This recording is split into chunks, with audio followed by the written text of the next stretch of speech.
जय हिंद। हमने पिछले वीडियो में नंबर सिस्टम के जितने भी डिफिनेशंस हैं, टाइप्स ऑफ नंबर्स, वो सब एक्सप्लेन कर चुका हूँ। आज से हम लोग पढ़ने वाले हैं नंबर सिस्टम के अकॉर्डिंग जितने भी क्वेश्चंस आते हैं उसको। तो चलिए स्टार्ट करते हैं। तो ये पहला क्वेश्चन है, कंसीडर द फॉलोइंग स्टेटमेंट्स। नीचे 3 स्टेटमेंट दिया है, अब बताना है कि ये क्या तीनों सही है या तीनों गलत है। पहला क्या है, the total numbers of natural numbers is same as the total number of prime number. यानी कोई संख्या टोटल नंबर नेचुरल नंबर है। नेचुरल नंबर मतलब जो 1 से स्टार्ट हो, 1 2 3 4, ये सब क्या है, नेचुरल नंबर हो गया। ये हो गया नेचुरल नंबर। अब क्या है, नीचे क्या दिया है, बोल रहा है कि सेम होगा प्राइम नंबर से। तो प्राइम नंबर किसको बोलते हैं, पहले ये जानिए। प्राइम नंबर मैंने बताया था कि वह संख्या जो एक से कटे और अपने आप से कटे, उसी को प्राइम नंबर बोलते हैं। जैसे 2 3 5 7, ये सब क्या है, प्राइम नंबर है। तो क्वेश्चन पहला स्टेटमेंट ये बोल रहा है कि क्या नेचुरल नंबर और प्राइम नंबर दोनों इक्वल है, सेम है क्या, इक्वल है दोनों? नहीं, क्योंकि देखिए जो नेचुरल नंबर है वो प्राइम नंबर नहीं हो सकता। क्योंकि नेचुरल नंबर क्या होता है, 1 2 3 4 अनलिमिटेड है, 1 से लेकर अनलिमिटेड है। लेकिन प्राइम नंबर लिमिटेड है। देखिए 2 है, 3 है, 5 है, 7 है। तो ये पहला जो स्टेटमेंट है वो रॉन्ग हो गया, फॉल्स हो गया। और दूसरा स्टेटमेंट क्या है, the flowing numbers of natural numbers is same as total number of even numbers. यानी जो नेचुरल नंबर होता है, यानी 1 2 3 4 5 6, देखिए लिख के समझा देते हैं। नेचुरल नंबर मैंने बताया है कि 1 2 3 4, ये सब क्या है, नेचुरल नंबर्स है, ये नेचुरल नंबर्स है। और क्या बोल रहा है कि दोनों सेम है, कौन कौन, नेचुरल नंबर और इवन नंबर। तो इवन नंबर किसको बोलते हैं, देखिए इवन नंबर उसको बोलते हैं जो दो से पूरा पूरी कट जाए। तो कौन कौन है, 2 है, 4 है, 6 है, ये सब क्या है, इवन नंबर है। तो क्या ये दोनों सेम होता है? नहीं, नेचुरल नंबर और इवन नंबर दोनों अलग अलग होते हैं। तो ये भी फॉल्स हो गया। और तीसरा स्टेटमेंट क्या है, the flowing numbers of natural numbers, sorry, the total numbers of natural number is same as the total numbers of irrational number. यानी जो नेचुरल नंबर है, क्या वो टोटल नंबर जो इरेशनल नंबर है वो दोनों सेम होता है? नहीं, क्योंकि देखिए अब नेचुरल नंबर तो हो गया 1 2 3 4 ऐसे अनलिमिटेड है। इरेशनल नंबर कौन कौन है, इरेशनल नंबर मैंने पिछले वीडियो में बताया था कि जो रूट में होता है, जिसमें √2 √3 √5, ये क्या है, इरेशनल नंबर है। तो क्या ये दोनों सेम है? नहीं, ये दोनों डिफरेंस है। इसलिए तीनों स्टेटमेंट क्या है, गलत है। तो इसमें कौन सा ऑप्शन सही होगा, ऑप्शन डी सही होगा, क्योंकि इसमें दिया है 1 2 और 3, तीनों फॉल्स है। ठीक है। अब नेक्स्ट क्वेश्चन है, consider of the flowing 4 statement. नीचे 4 स्टेटमेंट दिया है और इसमें देखना है कि कौन सही है। देखिए फर्स्ट ऑप्शन है, the total numbers of a natural number is less than the total number of integers. अब देखिए नेचुरल नंबर किसको बोलते हैं, कितनी बार बता चुका हूं कि 1 2 3 4, ये सब क्या है, नेचुरल नंबर्स है। और less than the total number of integers. अब इंटेजर्स किसको बोलते हैं, जो प्लस में भी हो और माइनस में भी हो। यानी -4 -3 -2 0 1 2 3 4, ये सब क्या है, इंटेजर्स है। तो क्या ये दोनों नेचुरल नंबर जो होता है कम होता है इंटेजर से? नहीं, बिल्कुल नहीं। क्यों? क्योंकि जब ये प्लस में ये होता है, इसको हम रेशनल नंबर भी बोल सकते हैं और नेचुरल नंबर भी बोल सकते हैं। कैसे? क्योंकि रेशनल नंबर जो होता है वो 1 2 3 4 5 6 भी होता है, और नेचुरल नंबर होता है जो भी यही होता है 1 2 3 4 5 6। इसलिए पहला स्टेटमेंट क्या है, गलत है, जो कि बोल रहा है कि नेचुरल नंबर जो होता है वो कम होता है इंटेजर से, ये गलत है। दूसरा ऑप्शन क्या है, the total numbers of natural number is same as the total number of integers. हाँ देखिए सेकेंड ऑप्शन जो है सही बोल रहा है, क्योंकि नेचुरल नंबर जो होता है वो सेम होता है इंटेजर्स का। नेचुरल नंबर कौन कौन सा होता है, 1 2 3 4, और इंटेजर्स कौन सा होता है, उस इंटेजर्स को भी 1 2 3 4, इसको भी क्या बोलते हैं, हम इंटेजर्स बोलते हैं।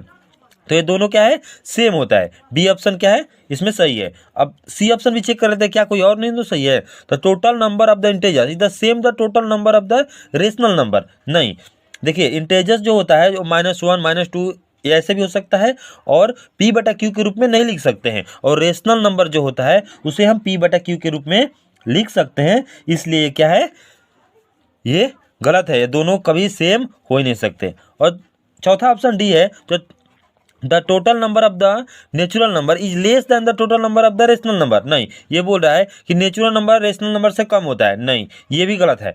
तो बी ऑप्शन इसका सही है। अब थर्ड क्वेश्चन की तरफ चलते हैं। थर्ड क्वेश्चन है which one of the following is a rational number, यानी जो नीचे 4 को ऑप्शन दिया गया इसमें कौन सा है रेशनल नंबर।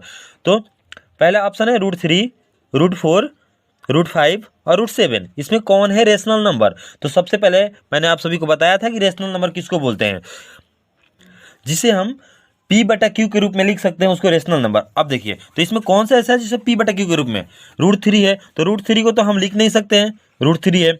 और √4, अब देखिए √4 सेकेंड ऑप्शन जो है √4, अब √4 को हम क्या लिख सकते हैं, क्या हम ऐसे लिख सकते हैं 2 × 2 लिख सकते हैं ना। तो जब स्क्वायर में हो 2 और एक साथ हो तो इसको एक बाहर निकल जाता है तो क्या हो जाएगा 2। अब इसको हम रूट में लिख सकते हैं, सॉरी P/Q के रूप में लिख सकते हैं। अब ये 2/1 हो सकता है तो √2 इज ए राइट आंसर। अब √5 को भी हम बाहर नहीं निकाल सकते हैं और √7 को भी बाहर नहीं निकाल सकते रूट से, केवल इसमें एक ही निकलेगा √4, रूट से बाहर जो निकल गया यानी P/Q के रूप में लिखा सकता है। इसका मतलब वो रेशनल नंबर है। तो इसका क्वेश्चन का आंसर कौन सा होगा, बी। इसमें राइट आंसर होगा बी। अब नेक्स्ट क्वेश्चन है 4।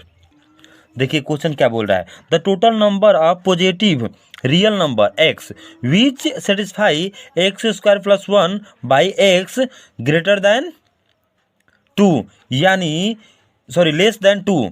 इसका मतलब क्या x² + 1 x ये कौन सा ऐसा जो नीचे दिया गया है उसमें ऐसा होगा कि आंसर क्या आएगा 2 से कम आएगा। तो देखिए कौन सा होता है, इसको मैं बोर्ड पे एक्सप्लेन कर देता हूँ। देखिए 4 नंबर क्वेश्चन में बोल रहा है कि जो ये दिया गया है क्वेश्चंस और ये ऑप्शन, इसको पहले 2 है तो x का वैल्यू 2 रखना है और जब इसका वैल्यू 2 से छोटा आ जाए तो सही है, अगर 2 से बड़ा आ जाए तो गलत होगा। तो हम पारा पारी चेक करेंगे कि कौन इसमें स्टेटमेंट सही है, कौन सा ऑप्शन सही है। तो पहला का है 2, तो हम x के जगह पर क्या रखेंगे 2 रखेंगे। x² + 1 बाई x है तो अब x के जगह पर पहले क्या रखते हैं 2 रखते हैं। तो 2 का होल स्क्वायर + 1 बाई 2, अब इसका वैल्यू कितना है 2 का होल स्क्वायर होगा 4 + 1 = 2। इसका मतलब 4 और 1 ऐड करेंगे तो 5/2, 5/2 को कैलकुलेट करेंगे तो कितना होगा, डिवाइड करेंगे तो 2.5। क्या 2.5 2 से छोटा है, नहीं। 2.5 2 से छोटा है, नहीं। ये पहला ऑप्शन जो हो गया रॉन्ग, गलत हो गया। अब दूसरा ऑप्शन क्या दिया है 1। एक बार हम x के वैल्यू 1 लेकर देखते हैं क्या ये सही होता है या गलत। तो क्वेश्चन है x² + 1 बाई x। अब x के जगह पर कितना रखना है 1, तो 1 का होल स्क्वायर + 1 = 1, क्योंकि यहाँ भी x है तो यहाँ भी 1 रखे। अब 1 का होल स्क्वायर करेंगे तो कितना होगा 1 + 1 सॉरी बाई 1। अब 1 1 ऐड करेंगे तो कितना होगा 2/1, 2/1 और इसका मतलब 2। क्या 2 से छोटा है, नहीं। ये 2 और 2 दोनों इक्वल है, इसलिए सेकेंड वाला ऑप्शन भी गलत हो गया। अब थर्ड ऑप्शन है 0। पहले इसको साफ कर लेते हैं। थर्ड ऑप्शन है 0। अब x के जगह पर क्या रखेंगे 0 रख के देखेंगे क्या ये सही आ रहा है या नहीं। सॉरी वहाँ 1 है, x² + 1 या x, ये क्वेश्चन हो गया। अब x के जगह पर क्या रखेंगे 0, थर्ड वाला ऑप्शन। तो 0 का होल स्क्वायर + 1 बाई x यहाँ भी है तो यहाँ भी 0 रख दिए तो कितना हो गया 0 का होल स्क्वायर करेंगे तो 0 होगा, प्लस 1 दिया है 1 बाई 0 नीचे दिया है। अब देखिए क्या 1/0। अब 1/0 आ जाए तो इसको क्या लिखते हैं इन्फिनिटिव। क्या लिखते हैं इन्फिनिटिव। अब इसको इन्फिनिटिव, ये इन्फिनिटिव का सिंबल है ऐसे, सॉरी इन्फिनिटिव, ये इन्फिनिटिव होता है। तो अब हम इसको क्या लिख सकते हैं, देखिए इसे हम ऐसे लिख सकते हैं इन्फिनिटिव ना लिखकर। हमारा आंसर कितना है 1/0। अब हम क्या इसमें ऊपर भी 0 से मल्टीप्लाई कर देते हैं और नीचे भी 0 से, तो क्या हो जाता है 0/0। इसका मतलब इन्फिनिटिव होगा। लेकिन अब हमारा आंसर मिल गया 0 << 2। क्या ये सही हो गया ना। अब ये थर्ड ऑप्शन क्या जो हमारा होगा वो सही हो गया, क्योंकि 0 जो है और 2 से क्या है छोटा है, तो थर्ड वाला ऑप्शन सही होगा। कोई भी बच्चा सोच रहा होगा क्या सर इन्फिनिटिव तो हो सकता है, नहीं। क्यों? हम मानते हैं कि 0/0 इन्फिनिटिव होता है, 1/0 इन्फिनिटिव होता है, लेकिन के इन्फिनिटिव यानी असीमित कोई भी संख्या है, अनंत संख्या है, इन्फिनिटिव मतलब होता है अनंत संख्या है। अनंत संख्या है 2 से छोटी थोड़ी हो सकती है, 2 से तो बड़ी भी हो सकती है, इसलिए क्या हो सकता है, ये इन्फिनिटिव ना होके ये 0 ऑप्शन